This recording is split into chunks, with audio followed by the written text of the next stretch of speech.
Yeah, I'm here at NorthCon 2012, and on my left side there's CitizenWayne, and on the right there's Lyumi. Our League of Legends team just finished the tournament here, placed runner-up. Victor, can you describe the best of three final against Copenhagen Wolves a bit? We had one really good game, one really bad game, and one pretty close game. It's a game, you win, you lose, they're a good team, it's fine.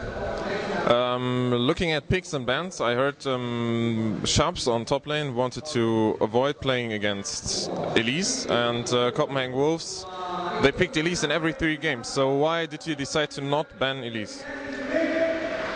It's choices you make. It was his choice. He decided to ban Aurelia instead. I don't think Elise was the problem. It was more or less the level 1 and the early game we got in both games we lost pretty much. I think the early game was deciding in every game in the series, and in 2 games we were behind and we lost. Yeah, talking about that level 1, do you think that was the reason you had like no impact in the 3rd game? Because on the bot lane in the 2nd game with that TF support, you pretty much, yeah, you stomped the other bot lane. I get Acer had like 0-5 or something. Yeah, definitely the level 1 fight is one of the main parts in the game. If that goes wrong, then the enemy just gets too far ahead, and if your own jungle just gets behind, he cannot put that much pressure on the other lanes, and then the enemy can just almost do what they want, and so you'll get behind, and it's really hard to come back. What was the idea behind picking support TF? I mean, is it viable, or hasn't it been viable in Season 2 and it's just viable because of the new items in Season 3? Well, TF has always been viable. He has a easy stun, it has a low cooldown, and his wave clear is pretty good with other wave clearing champions like Caitlyn. If you do both wave clear abilities, you can one-shot the wave, and then it's really easy to push.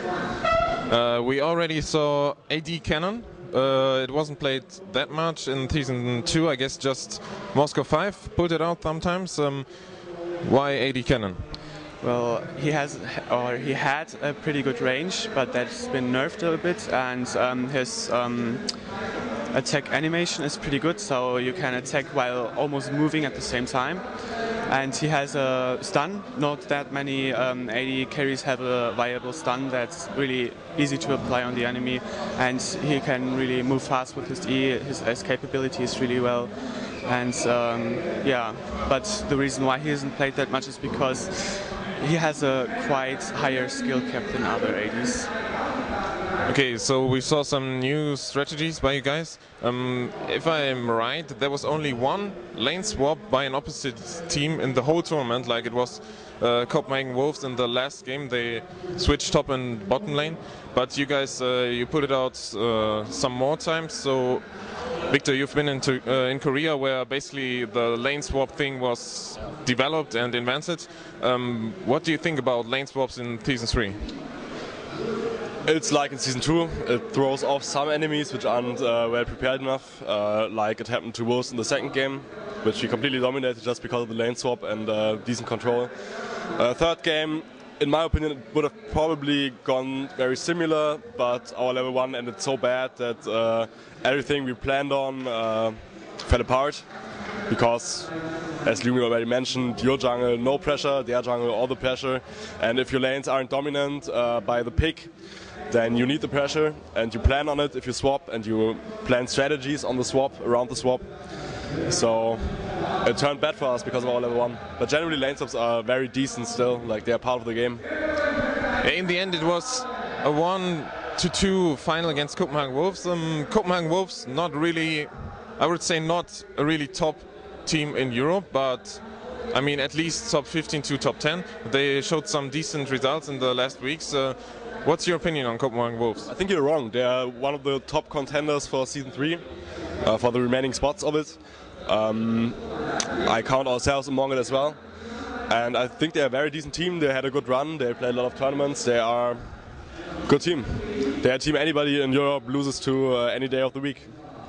Lyumi, do you think the game could have gone either way? So were the chances 50-50? Yes, definitely. It's just like you don't know what the decision of the enemy team will be like. So if they have the counter decision to your decision, then it's just like it's a gamble. So if you win the gamble, then you have an easier game, and so yeah, that's it actually. All right, so NorthCon ended for you.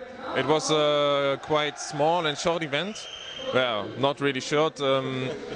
What went wrong yesterday? I think we played 2 games in the first 16 hours we've been at the venue, and it's been quite a stressful day. So in the end it was also a lot about stamina. I think we slept like 3 hours today. Went to bed at around 6 and got up at 9. So it's been a tough weekend. It's also been fun. Tournaments are always fun. Meeting people is fun. Meeting fans is fun. But it's been definitely one of the tougher tournaments to play. How do you look back at the tournament? I mean, is it an okay result for you, or are you disappointed because basically it was kind of obvious that Team Acer and Copenhagen Wolves would end up in the final? So was that in your mind all the time? As you mentioned, it's we fulfilled the expectation so far as we're going to the final. That was what we knew we would do, and in the final it was 50-50. Good team versus good team. We are both contenders for Season 3 slots in Europe. We are both well prepared, and they got ahead in the last deciding game by bad decision level 1 and a lucky shot level 1, and we lost. All right, guys. Thanks for your time. I would say the final words are yours. I don't have any final words. Thanks for everybody supporting us, and I hope my stream